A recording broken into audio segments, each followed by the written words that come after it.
Ever wonder why some people thrive under pressure while others break? It's not luck, it's science. Welcome to the Mind Performance Podcast. I'm Lindsay Paoli, a therapist and a mental performance strategist. Each episode, you'll get expert insights, real stories from high performers, and small shifts that lead to big results, so you can be better at what matters. Let's dive in.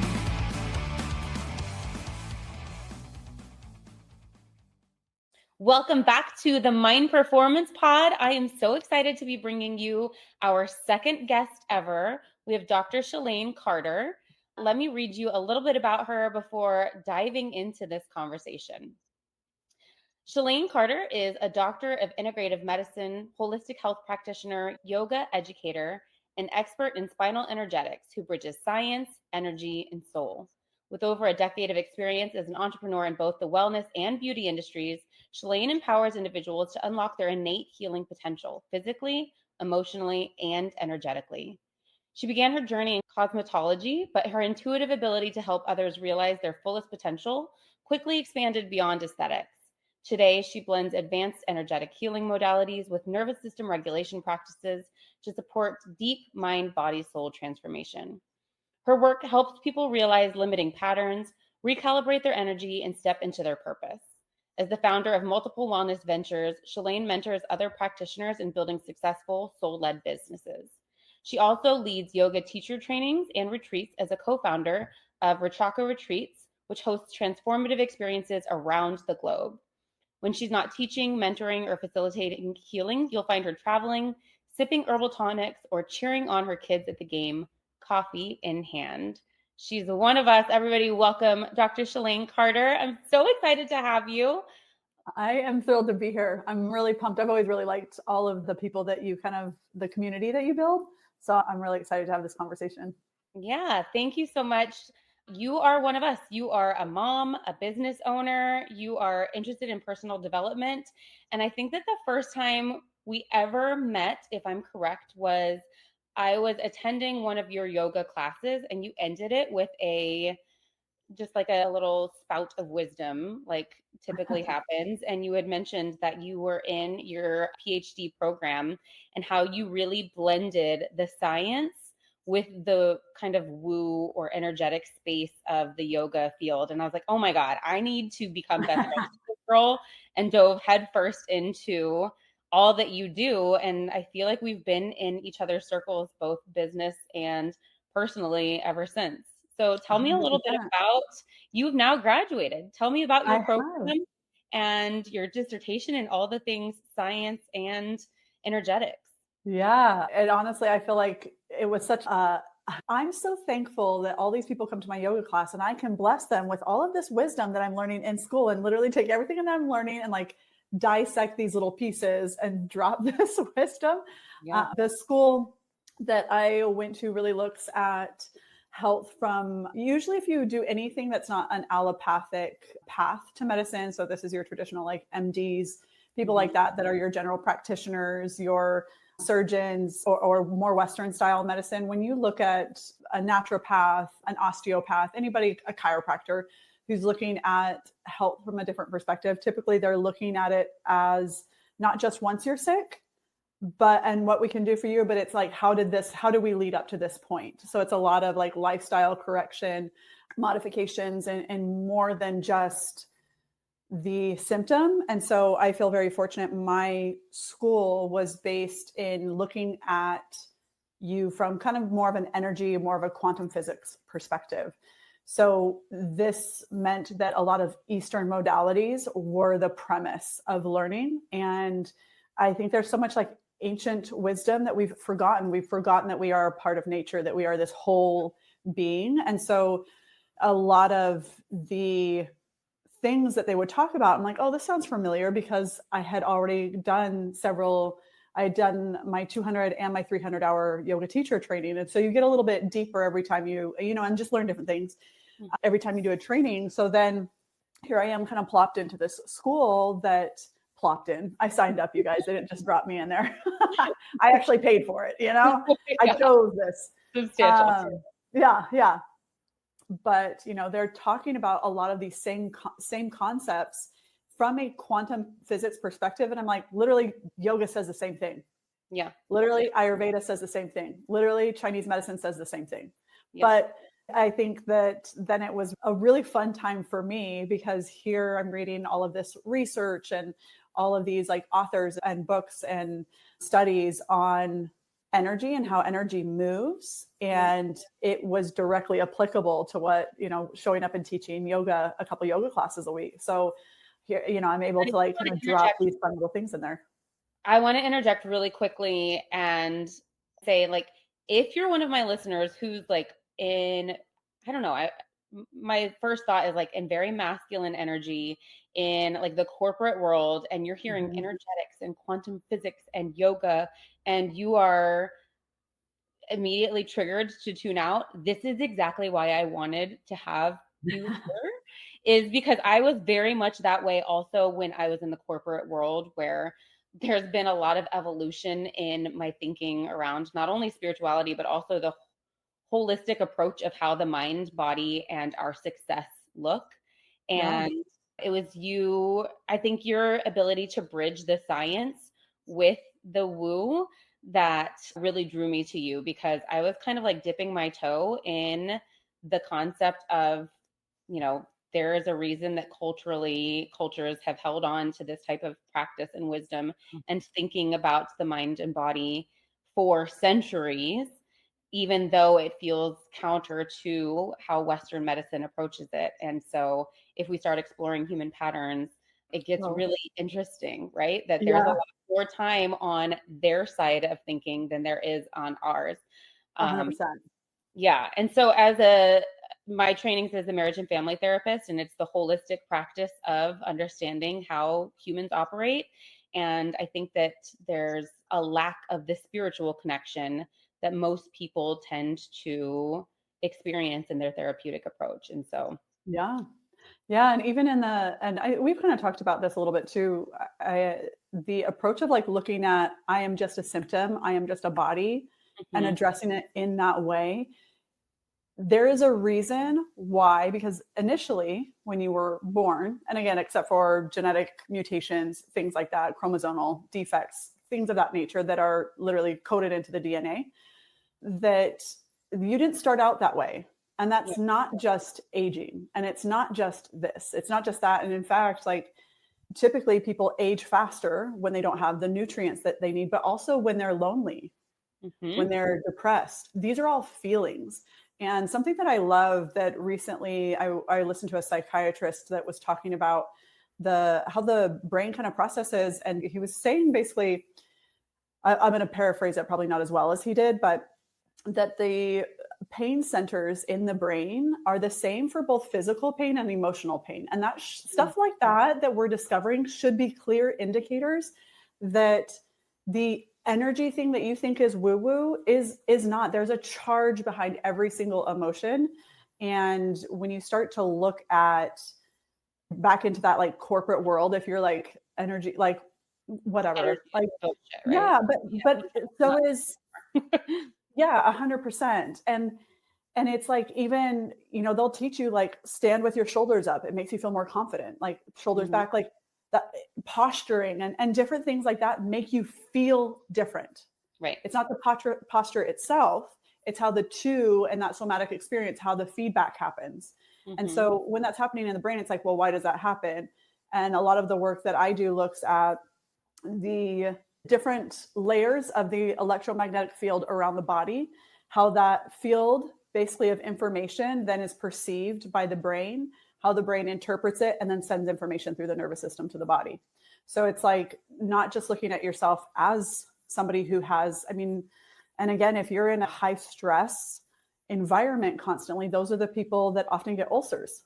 mm, Ulcers are 95% of the time triggered by stress. They're not triggered by food. right. So you're Well, telling and me, I think that you that's know, I'm of the belief, and this can be accurate or not, that most illnesses are caused by emotional or Mhm. traumatic or stress induced symptoms that have gone overlooked because we're such a numbed society instead of an attuned society. Yeah, one of my mentors says, and I share this all the time because I think it embodies so much of our society. We are critical. We're taught how to critically think. We're not taught how to critically feel. And so we don't pay attention to small signals and whispers from the body that then lead into chronic things. So if you're somebody who is a high achiever, you're somebody who is, often in charge of people, you're in leadership roles in C-suite positions, you're managing a lot of people, employees, things like that. Yeah. And you think that level of stress doesn't have a physical effect, it's often because you are too busy to listen to the whisper of your body, and it eventually screams. Yeah. Starts as a whisper though, but we're not taught. We're not taught Right. how to listen, and we're not taught how to feel. So it's Right. but that keeps everybody dependent on the medical system. The medical Exactly. system needs you to be at the screaming point. And also keeps them as really good employees, because the more they're listening to their natural wisdom and their body's symptoms, the more attuned to their own intuition they are, and the more out of the box thinkers we're creating instead of Mhm. employee driven thinkers who are going to follow the rules Yeah. and do what they're Yeah, told. look at the rise of just like entrepreneurs or side hustles, people that do something else that like has a creative outlet for them. They're not allowing their job that doesn't give them the creative freedom that's fulfilling to be the only thing in their life. Mm-hmm. Because that's part of having a fulfilling life Yeah. is feeling creative, is feeling like you have a purpose, is feeling like you're contributing. Yeah. And so I don't know, I think it's one of those most like overlooked things in our system. Is I keep seeing on Instagram, like, you need to introduce more whimsy into your life, and that's like the key to all of your success, especially as a Yeah. female, is we don't have enough whimsy. It's like, where's your whimsy? Where's your Yeah. audacity? Well, and a Yeah. lot of those things come back to like stuff that you liked when you were young. And Hmm. like if you were somebody who you were always drawing or painting or things like that, then that's probably where your whimsy comes in. You like to maybe decorate. You like I to do these do. things. That's been my Yeah. favorite thing right now. Yeah. Yes. And or like clothing, like Mhm. style, like there's so many ways. And it's interesting because I've actually found that that's doing content creation online has become something that feels fun. I'm like, Mhm. not that I stopped using Instagram, that's not true, but I can make like 5 pieces of content a day for TikTok, but you want me to do like one on Instagram, there's so much more resistance because it's a lot more curated. I always Right. joke it's a little bit more like your business card and less Yeah. like your group of girlfriends. Yeah. And so TikTok for me has been fun because it's like the voiceovers, the raw just like face to camera chats, like it feels a lot more connective. And when I started to do that, it started to feel more just like I could do funny things and like make energy things funny instead of having to be so educational and so Yeah. like the authority. I was like, oh, Well, it's fun again. I like it. that's how I'm feeling on Instagram. Maybe I need to be on TikTok. I've been Yeah, TikTok's where it's at, man. I mean, not that I think Instagram has its place, but it's just a different vibe. Yeah. Different And vibe. where can they find you on TikTok? At Dr. Shalane Carter, actually for both Instagram and TikTok. When you have a unique name, nobody takes it. So Yeah, and we'll have it in the show notes also. So, yeah. so you started talking about the electromagnetic field, and one of the first things that I did with you once I started learning about all the things that you do was book a Reiki session with you. And I don't think that you do Yeah. Reiki anymore, but I think that is still in tuned with the energetic field and kind of like Yeah. navigating energy around it, etc. Yeah, Can you definitely. tell us maybe the science behind that, or Yeah.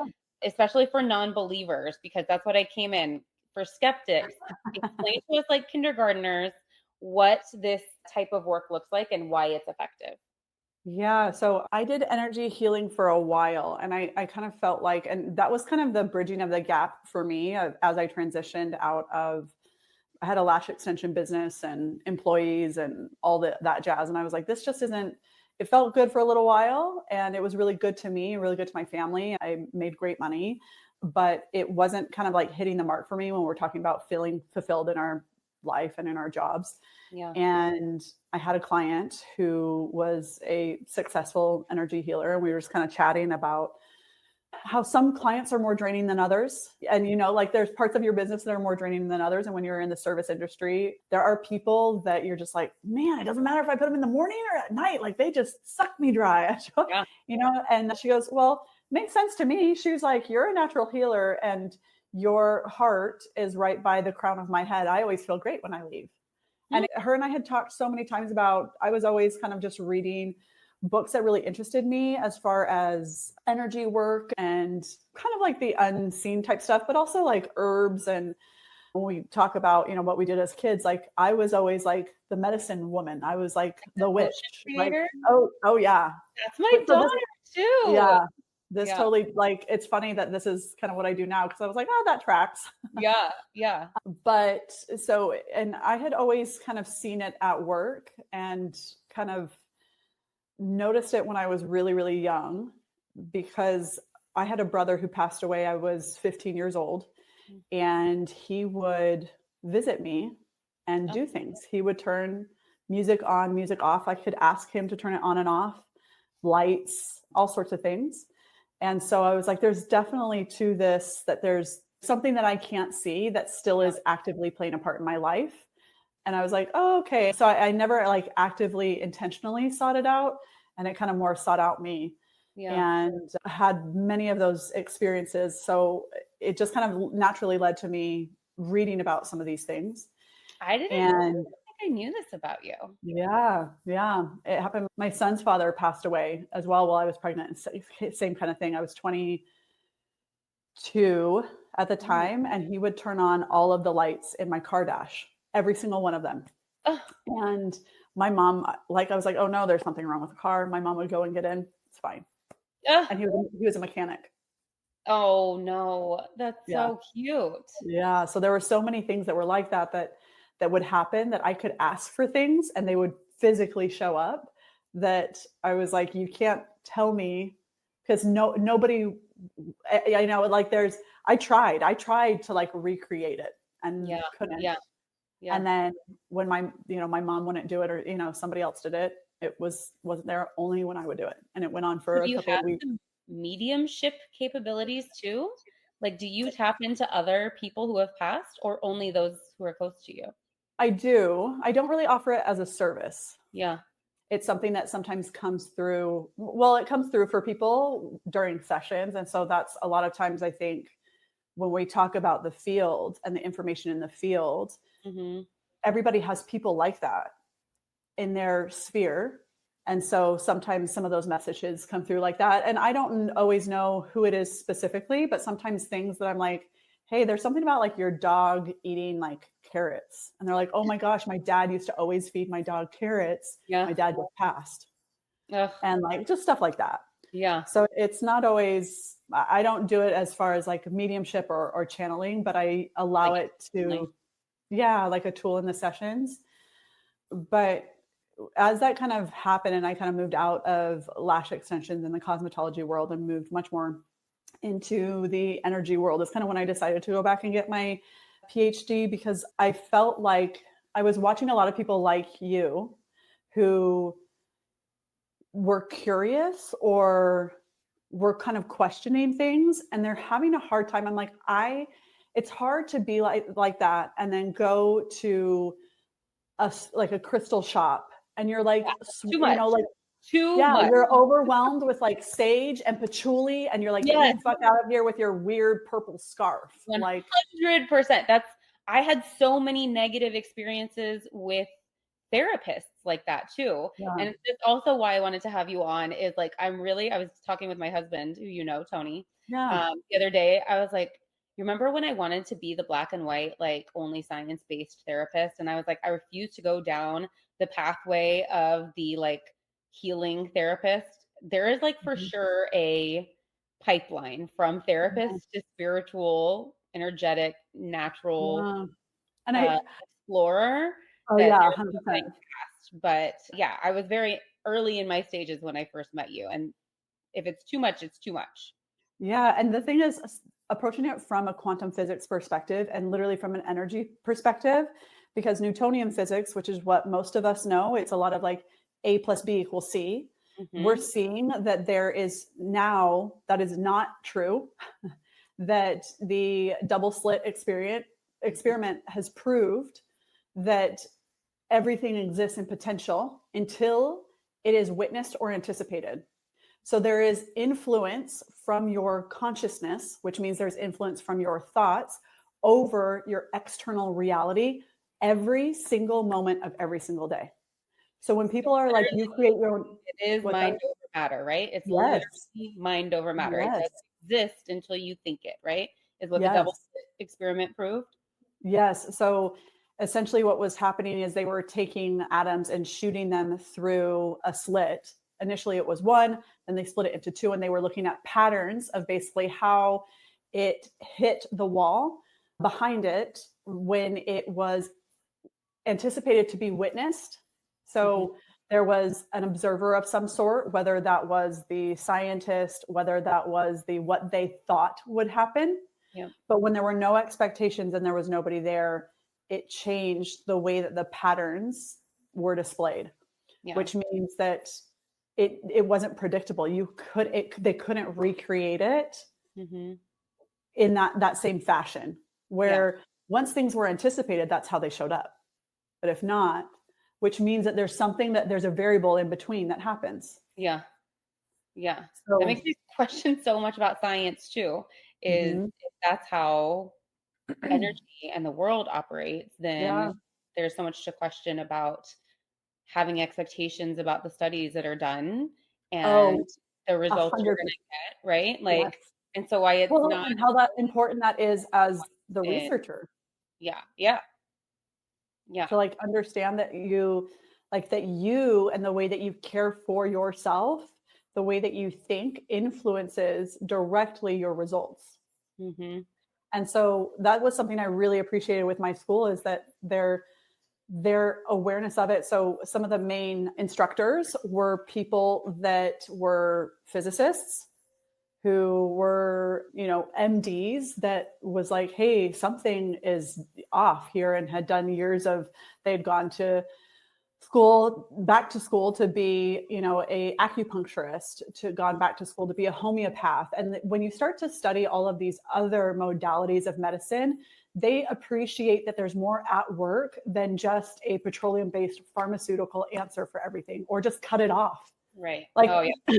you like your tonsils, get rid of them. Yeah. They're not useful. Why would you have an organ there? Your appendix, your kidneys. Yeah. Yeah. Like, just get rid of it. It'll be fine. And I'm like, that is, yeah, it's the problem, but there was communication that happened prior. And so a lot of the work that I do now is influencing, again, the field and information that's coming into your body that changes the way that your biology responds. He started out as a cell biologist. His name is Bruce Lipton. And he was an atheist to begin with, because he was like, science is Bible. And that's a bulk of my corporate clients also. yeah. And So, like, if you can't show me the research, it doesn't exist. And I was like, here's the thing, the research is there, you just have to look for it. Yeah. And it's not mainstream. Yeah.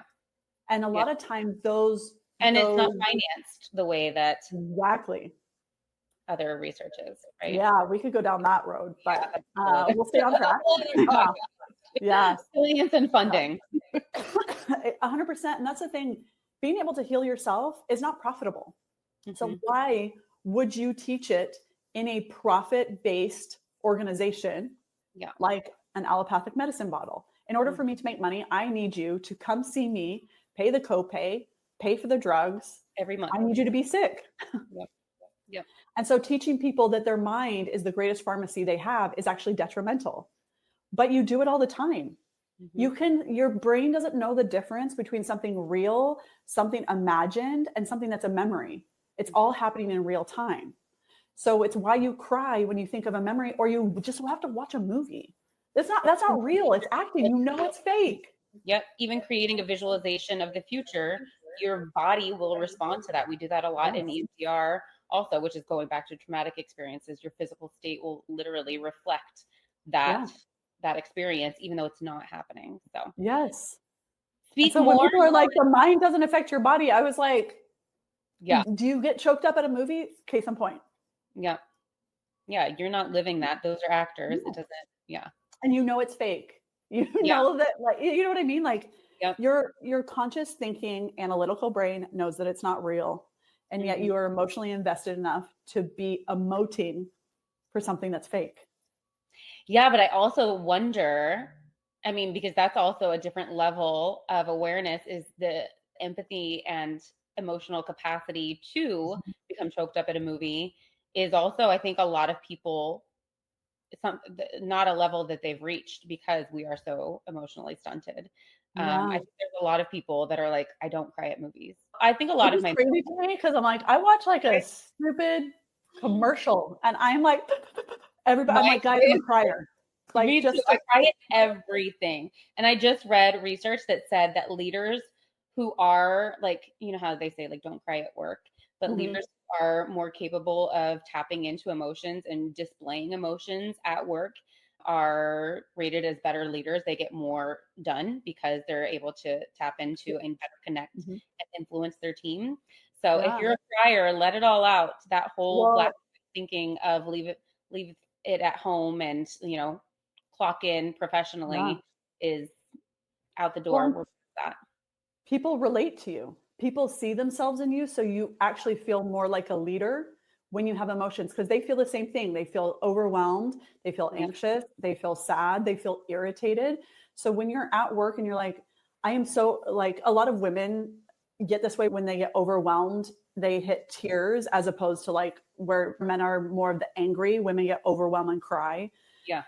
And it's like getting at that point where you're like, listen, I've kind of hit my max. Like I feel myself getting really emotional. Like I just need a second.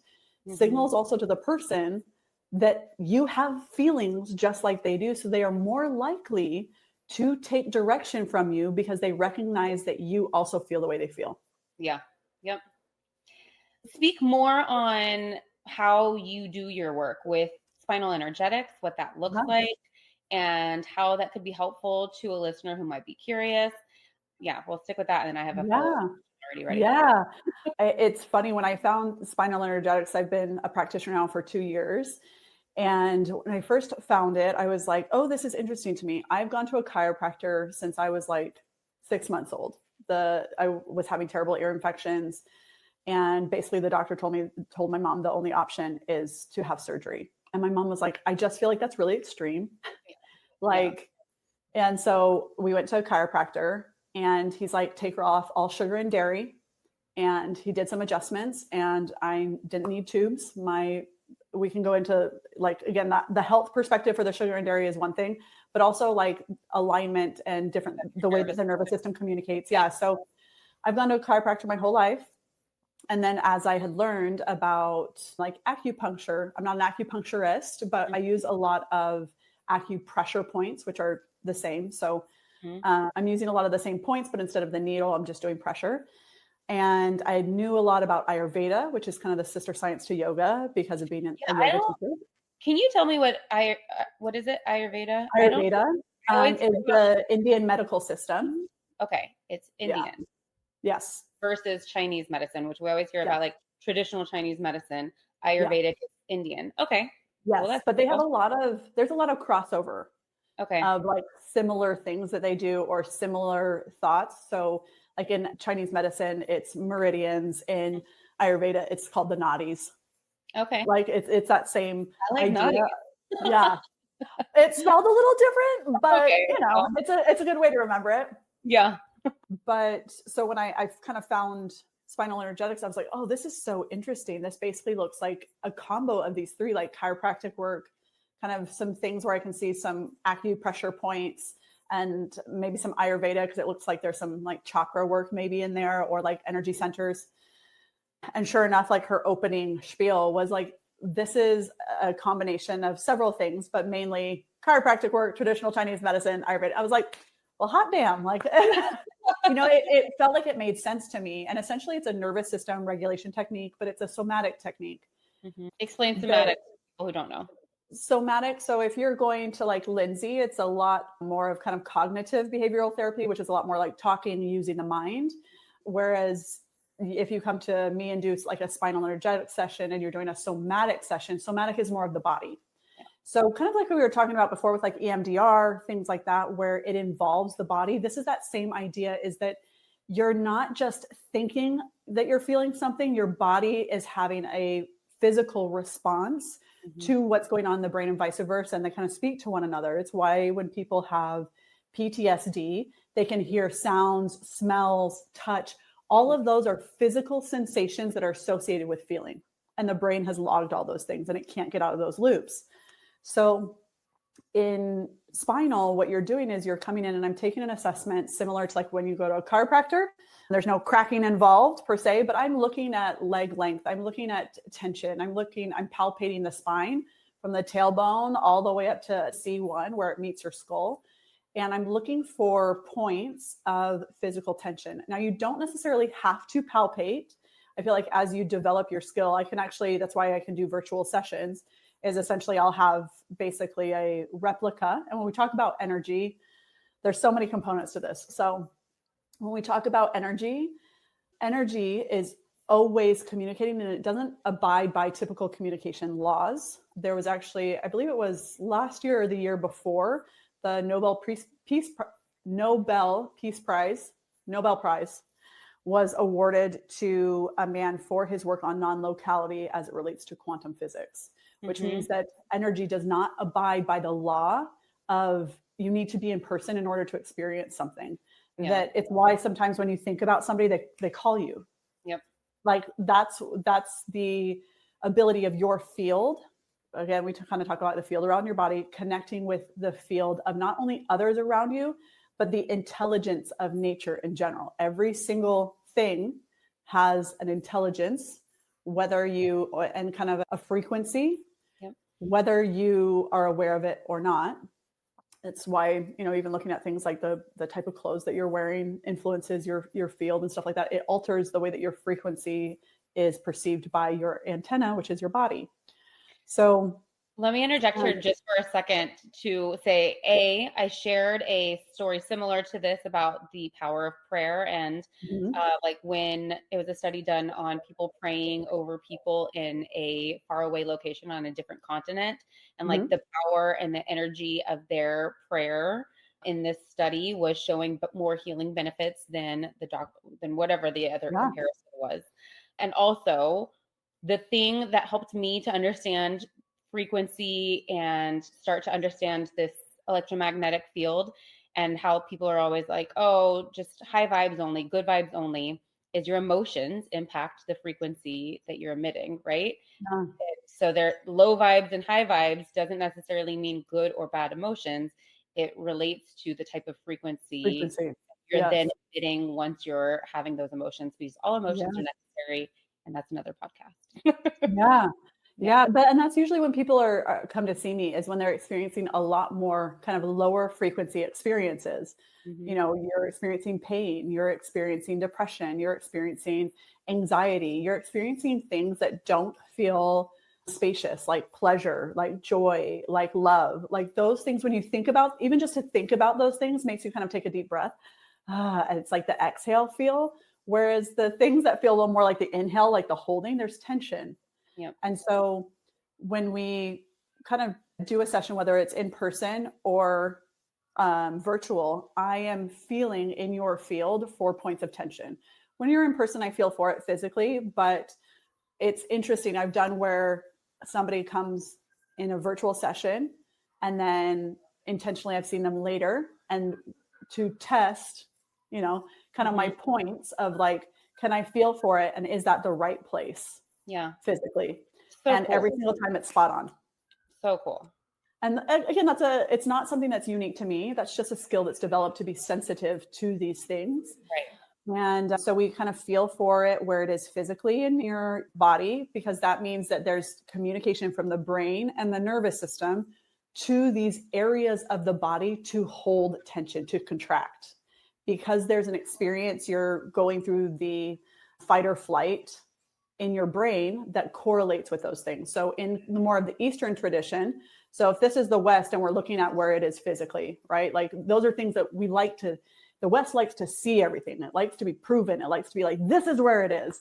The logical and not the abstract, right? Yes, yes. And so the East side, all of these other more older modalities look at different things that can't be proven, but have a very real experience. So these are emotions, things like this. So if, let's say, for instance, your tension is right around T3, that's actually associated with your lungs.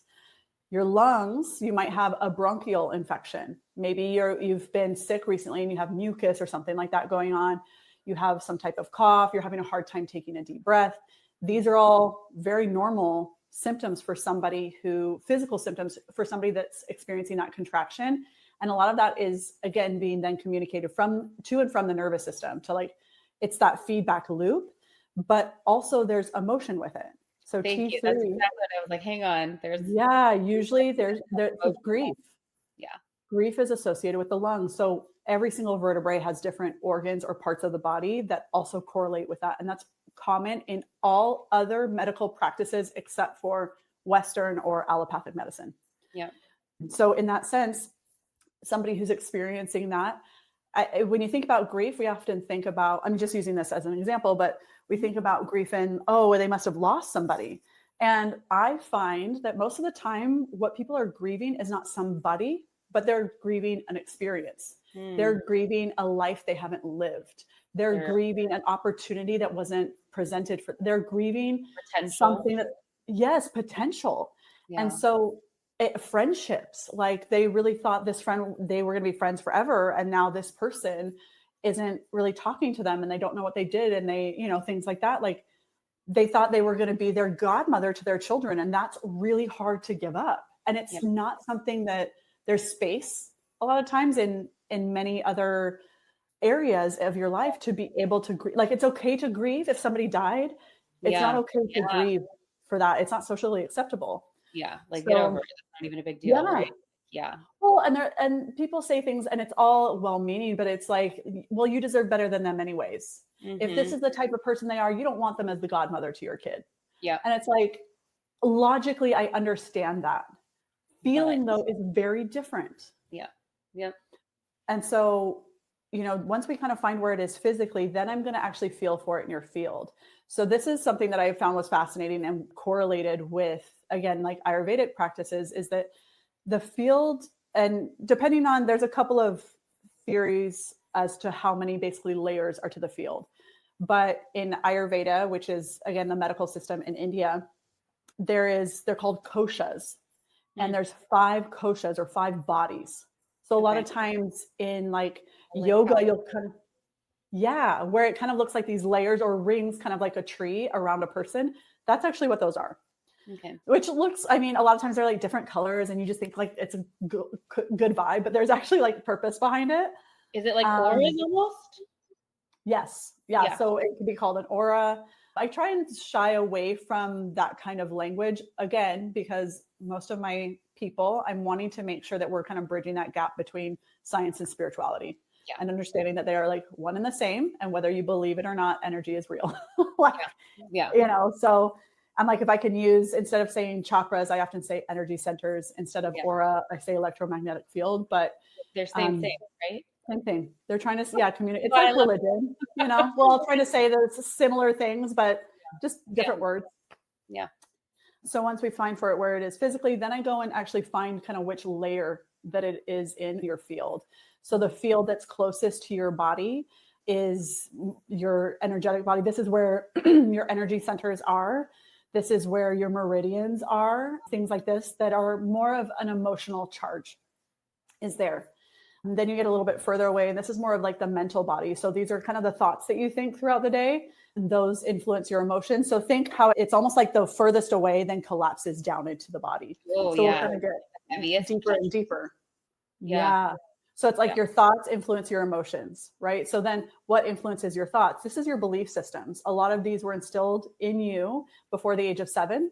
And that actually has a lot to do with your brainwave frequencies and them not being high enough to really analyze or kind of weigh wrong and right up until you're about 6, 7, 8 years old. They don't come out of, the delta, theta. So theta as an adult is the dreamlike state. Delta is the sleeping state. Alpha is a little bit more of that creativity, that flow state, that where you're just like in the zone, you're talking and you're like, it's been 3 hours. How has it been 3 hours? That's typically the state that you're in.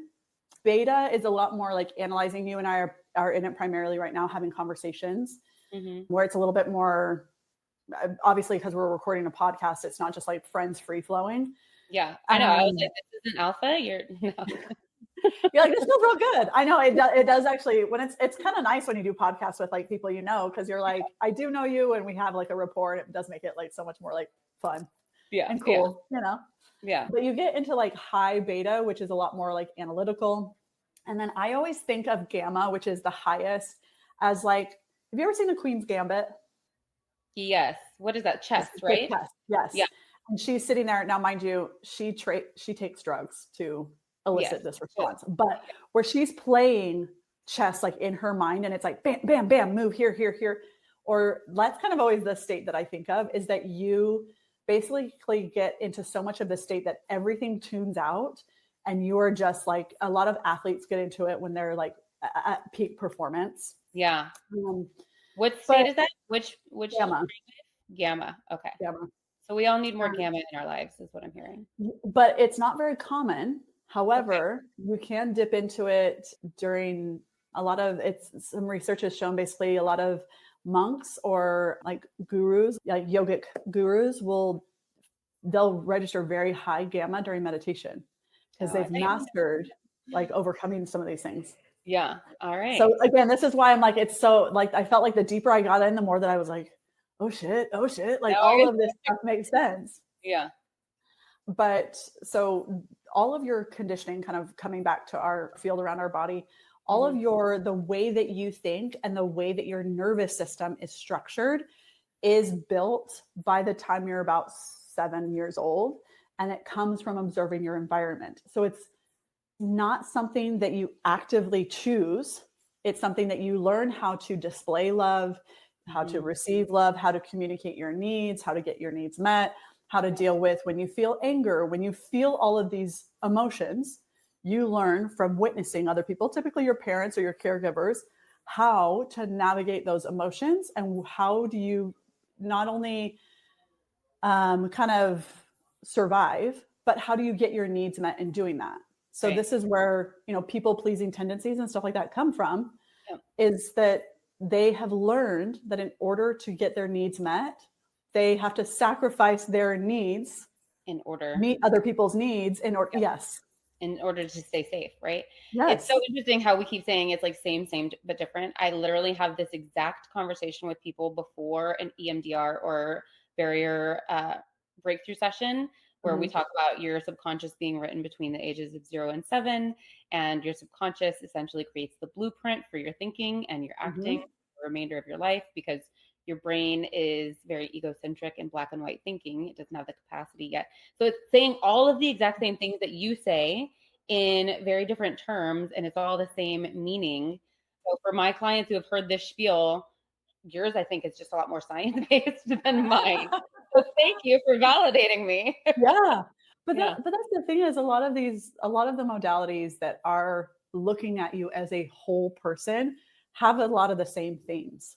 Yeah. And so it's, again, saying the same thing differently, and different things work for different people at different times in their life.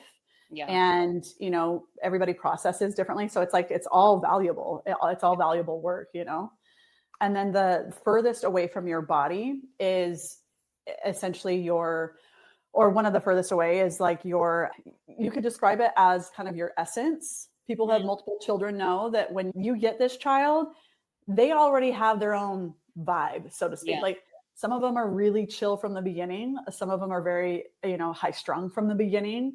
And a lot of that, you're like, well, they haven't learned that yet. They haven't been here long enough, And so that's in kind of more of those, again, like ancient cultures that's called karma. That's called, whatever. This is what you come into this world with. Yeah. And as part of what you work through in this life. Yeah. And so based on what your essence is, or your quote unquote personality, your karma, whatever you want to call it, then will shift how you interact with your parents or your caregivers, which changes then the structure of your nervous system. And then that changes the thoughts that you think, which changes how you feel, which then as a result changes your biology. So there's a lot of work that's really being come out on kind of like symptomatology of certain diseases. Mate is like one of them, who's, talks about, body keeps score, all of those kinds of works. There is, I'm trying to remember his name off the top of my head. is the book here? Yeah, his name is Michael Lincoln, and he has a book called Messages from the Body that's really great. There's a few others that I like that kind of talk about when the physical body is experiencing this, what the emotionality might be behind it. So again, if we talk about people pleasing, like the end result for everything is to feel loved, to feel seen, heard, and valued. Yeah. Every single thing that you're doing is to make yourself feel that way. Yeah. So in that You sense, like none of also, it's wrong. It's really smart. It's just doesn't work sometimes in the long run, you know? you also touched on something that this is the tangent, but you said in this life, right? And so I think this is also where we get to some of the spiritual beliefs behind this. And that was also something that, like, now my belief system is like we each were an energetic or spiritual being having a human experience, and we have committed to learning or doing something in this lifetime. Mm-hmm.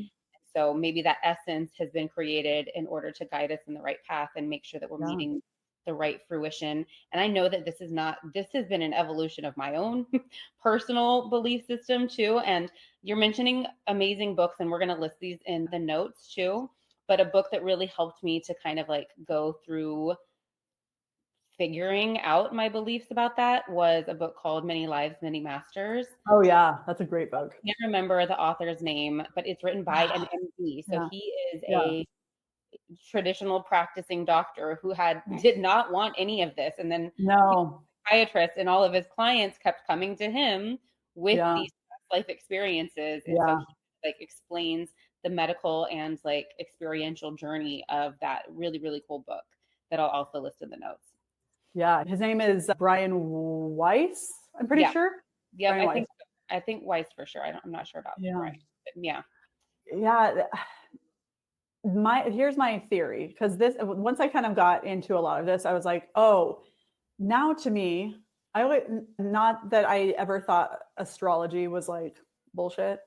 Because if you've ever, if Mercury is in retrograde, it is very real for me. My tech, which Mercury influences, like never works. Yes. I'm always having issues. And I was like, but still, you know. Mm-hmm. But so as I get into this, I'm like, okay, this is really fascinating, because if everything is energy, including everything in space, and which means that just like, you know, the lavender plant has a very different essence and kind of like energy and makes you feel differently than like a dill. Oh yeah. Yeah. Like that's the same to me as like, okay, well, like Mercury, Venus, you know, Mars, stuff like that. So I'm like, okay, well, then every star would also have that same thing, because they're different sizes. They have, you know, a different like compilation and stuff like that of gases and all that. And if that's the case, then if I was coming to this life to learn forgiveness, I would need to choose to come into parents or an experience that would hurt me first. And I would have to learn how to forgive. So which to me then says, okay, then I would need to choose where I'm coming down to, who I'm coming to, what time period I'm also coming down to, because I also need then the conditioning or the programming. That conditioning and programming is not bad. And I think it's kind of thrown around so much in our like social media that like, oh, you're just conditioned. And I was like, yeah, that's how we survive. It's how we learn to not like, you know, implode our lives and run out in front of cars and touch hot stoves. It's very smart. Yeah. So I would need then the parents that would teach me how to behave in such a way that I would have to feel resentment or hurt. That you wouldn't, that then I would need to forgive. Okay, so then to me that says I also choose when I came, because that would influence the type of person that I would be. Yep. And the type of essence that I would come in with, whether you believe like, again, karma, but also how my energy interplays with the world around me, as well as the environment that I'm putting into that dynamic to learn that forgiveness. Yeah. You know, so it's like so complicated. I 100% believe this, but I also feel like we're in like graduate level. And like, if I think of myself even 5-10 years ago, I'd be like, what are you talking about? Like, and so like, now, okay, so let's talk about motherhood a little bit, because that's where I Yeah. am now, where like now we're raising children, and the way that I was raised versus how we talk to our children go to a Catholic school. Like, we're explaining Mhm. all of these crazy Yeah. other experiences and belief systems, and not just spiritually, but the way that we talk about talking to other people and everything Yeah. is so different than the way that I was brought up, not for any fault, just that is part of the evolution too of Yeah. you learning as a human being. You see things differently, you teach them differently. So Exactly. how does your work, do you think, impact your role as a mother? Mm. Or how has your evolution impacted your role as a mother? Yeah. It's funny that you say motherhood because the first very clear moment for me of actually making changes that would change, making changes to myself and to my life to stop patterns that I did not want to continue in my lineage actually started when I had my son. Mhm, Being a doctor of natural medicine, I always kind of joke my mom was like a kitchen nurse. mhm. So like we I love this because I'm like, everybody now thinks wheatgrass shots are like so cool and very like normal. Yeah. You guys, I was taking those like I'm almost 40 years old. I was taking those at like 8, 10 years. This was not normal 20 Yeah. plus years ago. It was like a And so, California trend in like the 2000s that you were already doing, oh right? yeah, all the Yeah. stuff that you guys, that's now cool, Yeah. like rebounders, Yeah. like all of that stuff. Like my mom was always like, she was like, oh, you're getting sick. We're taking zinc, echinacea, like herbs. Love That that was for very normal. yeah. Yeah. So in that kind of belief system, I think kind of swung to one side actually, where it was like Mm, all allopathic or Western medicine is like out to get you. And yeah. I don't think that's true either. I think Yeah. there's a time and a place for it. I just don't think it's at the level and volume at which we're utilizing it. Mhm. But so for me, that was kind of swinging somewhere in the middle. So of course, birth control was, it wrecked your hormones, which I agree with. But I was watching patterns in how I behaved with relationships. Mhm. And so I had my daughter when I was 21. Her father and I were not together, and met my son's father a year or so later. We got pregnant very quickly. Had him, he passed away while I was pregnant. And so now I'm a single mother twice, Mhm. and both have different dads. And it's the same pattern that my mom had. Mm, And I was like, if I don't change something now, nothing changes. I've never felt anything more clearly. And I think that that same thing that we kind of talked about, where I was like, oh, there's something greater than me. And when we were talking about like mediumship and being mhm. able to talk to dead people, Yeah. it felt kind of like that, not talking to a dead person, but the clarity that I was like, yeah, that this is not, it wasn't me thinking it. And that's hard to describe to people, is that it was not my like cognitive, like analyzing the process. It was Yeah. almost like it dropped in my mind Mhm. that if, and I remember being at the hospital and being like, I need birth control. I had tried it after my daughter, and it, like traditional birth control, made me feel terrible. I honestly felt like I looked in the mirror and saw a house. I'm like, I'm giant. I Ugh. am huge. I don't think I gained that much weight, but I definitely felt that way. And I could not mentally get past it. And I was like, this is not good for me. Birth control made me crazy. Like, I Yeah. think So I about was like, okay, depression and anxiety now, and I'm like, well, how much yes, birth control? But go on. yes. Yeah. Again, like we could have 9 Not episodes. black There's and so white much. thinking. There are positives. Yes. There are positives. Yeah. And so I was like, okay, I need, but it was very clear to me that I was like, I need to get back. I need to get on birth control. And I was like, okay. So I went in and I actually got an IUD. I'm telling you, from that moment, one, it worked really well for me. Very grateful. Didn't have any side effects. Like, Yeah. but it changed the way that I did my life. My Mhm. whole life changed because I made that decision. Yeah. And it was very clear to me in so many different ways, other than obviously like my first two kids being a girl and a boy, just like I was the oldest and then my brother came afterwards, both of us having different dads. I was like, there were too many similarities. And I did not, as much as, you know, you love your parents, it's like nothing against them in their life, but I wanted something different for myself. Right. And I was like, I need to do this in order to have a different life. Yeah. And so again, it's like sometimes it's like that's the time and the place is not, sometimes it goes it's counterintuitive to what you've been taught, what Yeah. you know.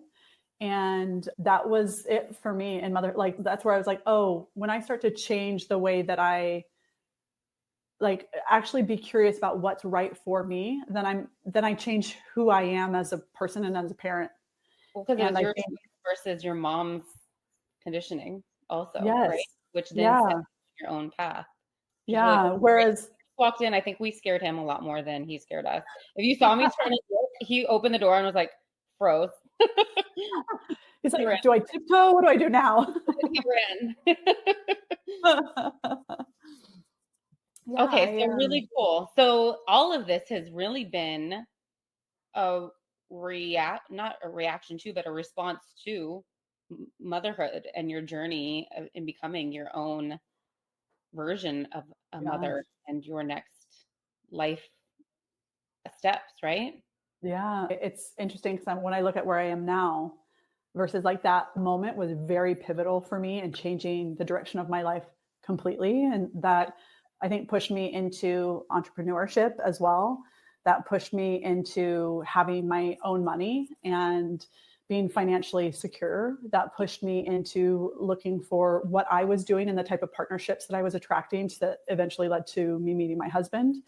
It pushed me into, again, looking at health from, I think, a more broad perspective of I want to help people in a way that helps them to change their lifestyle so Yeah. that they are sick less or not sick at all, and they feel more healthy all the time and more vitality and kind of like lust for life. I don't want to just help them reduce a symptom. Yes. And I don't want to avoid or shun these like life-saving treatments as well. Like, some like heart surgery and different things like that that can be life-saving for people are necessary. But the lead up to that could have been prevented, that's where I was like, okay, it kind of allowed me to see both sides, that you can like honor and value where you've come from and what you've learned and still make these changes and it feel a lot more a whole for you and more like truth rather than just adopting what was taught to you and like regurgitating it. Okay, so let's kind of bring this all to, I guess, a head. Let's say that I'm an entrepreneur at my early stages of business and I'm listening to this and I'm like, okay, but how does this apply to me? Like, what are my first steps? Like, okay, fine. I kind of see your perspective. I understand what you're saying, that this is not black and white and that there's a lot more to the universe and to energetics and to spirituality than maybe I've given credit to up to this point. What do I do with this information? Where do I start? Oh, I love this. Okay, so part of my business is helping entrepreneurs. I do work a lot with holistic practitioners just because of the field that I'm in, but is that understanding that your nervous system, your conditioning, and all of your beliefs completely direct your business. And so when you have, it's like I built a quiz that you can kind of find out which chakra or energy center is your superpower in business. And it'll kind of spit out to you like, hey, these are your results based on a lot of your preferences. So when you are somebody who, let's say, lacks a lot of energy in your solar plexus, which is your sense of self, your connection to yourself, your relationship to yourself. This is often where your ego is, your gut instinct and stuff like that. That's why they say things like that. It's like, what do I immediately feel and recognize? When you lack a lot of those types of things, you have a hard time showing up as the authority. So you might kind of like give like 90 reasons as to why this is the best instead of like standing with the authority and like only needing to really say one or two things and then listen. It's like you might be somebody that basically overshares or over explains in the attempt to make people feel like they can trust you. Or Mm-hmm. you might be somebody who, if you lack a little bit more, or if your heart center is imbalanced, you might overgive in discounts and hoping that people will like you or love you because you're wanting that love and connection. And that's where you lead from. But when it's lacking energy and it's being squeezed kind of like a hose, right? And you kind of squeeze the two sides and twist it. If the energy is not moving in that area, you will continuously do things to make yourself feel safe within your business, which is really hard to understand, or not hard to understand, but like, oh, like people who lack like creativity and connection, typically they also struggle with friendships. They struggle with being kind of walled and closed off in relationships. Like their sacral chakra lacks energy. That's what I was just going to ask. I was going to say, I know I'm sacral, so Yeah. selfishly tell me what, how to lead, Yeah. how to operate. But essentially what you're saying is the problems that you're seeing in your business can be energetic leaks or fixed energetically. The more you understand about this, the more attuned and regulated you can make your nervous system through these energetic fields. Yes. Right? Yes. Yeah. Because of, again, when we talk about the field, if your beliefs are almost the furthest away, and when your antenna is your body and it's picking up on that frequency, like a radio, right? When you turn your radio off, there is still radio waves out there, you guys. I don't know if you knew that, but they're still out there. Yeah. So it's like just turning it on, and you've become this magnet, or this antenna for specific frequencies. So, you'll be like, I have people that are like, I always have people that are asking for discounts. And I was like, okay, well, let's talk about that, because they're attracted to you because they know you're going to give a discount, because you don't hold the frequency that you're like, no, this is how much it is. And I'm sure of the product, I'm sure of myself, I'm sure of the information that I'm giving is valued at this. So I don't need to discount it all the time. But they know, because they feel it. Their field is Yes. attracted to your We're field. always co-regulating with the environment around us. Right. Yeah. Mm-hmm. So they're attracted. Whereas, okay, and so that's also an important thing for people to understand, especially in business, is like people are worried about being polarizing or deterring people. They want to attract everybody, and they don't understand the energetic leak that is, and why you're finding all the misaligned wrong people. Yeah. Right. You want to deter people just like a magnet deters, whatever it is. Yeah. Yeah. I don't want people that sign up for my programs and never finish. Right. I hope, because I'm not that person either. Yeah. I'm like, so I often attract people that honestly they are, and it's something I had to really work on, because for a while I did. So this is where I was like, no, this is like, I've had to do a lot of this work myself as well. As I started to see that pattern, I was like, oh, and again, this is from just doing years of business development with people. But I was like, okay, I keep attracting people that really needed a lot of coddling. And I hope based on this conversation, you hear my voice, that I am not a coddling, like I would not be a therapist that's like, it's okay, I understand. Like, that's not my demeanor. That's not my personality. I'm very much, my husband, and I often have a conversation, and I'm like, do you need a shoulder or a solution? Because I'm much more of a solution person. Yeah. And so I was attracting a lot of people who wanted a shoulder.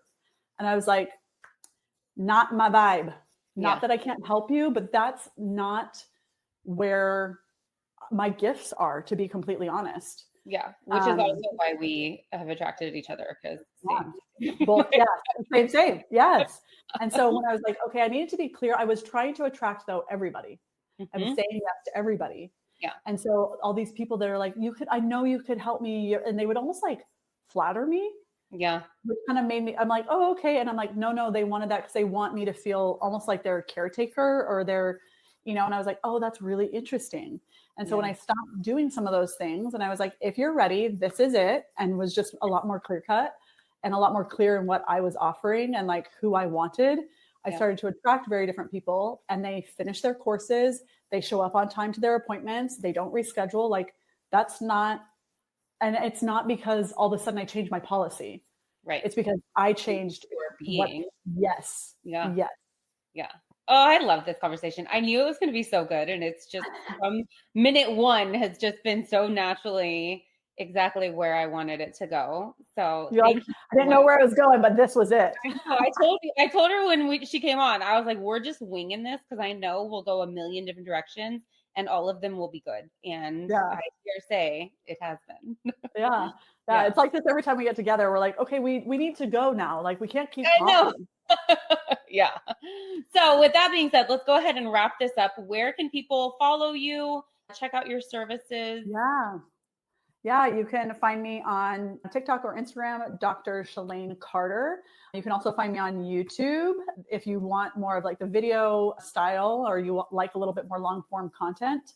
And I also have a podcast called Be the Frequency. So I talk to a lot of other people and like, who do they need to become to have what they have? How did they become the frequency of a person that has a successful business or has overcome health things or has developed products or whatever that is. So it's a lot of really great solo and also guest conversations where it's a lot about health, healing, but really living to your full potential. So awesome.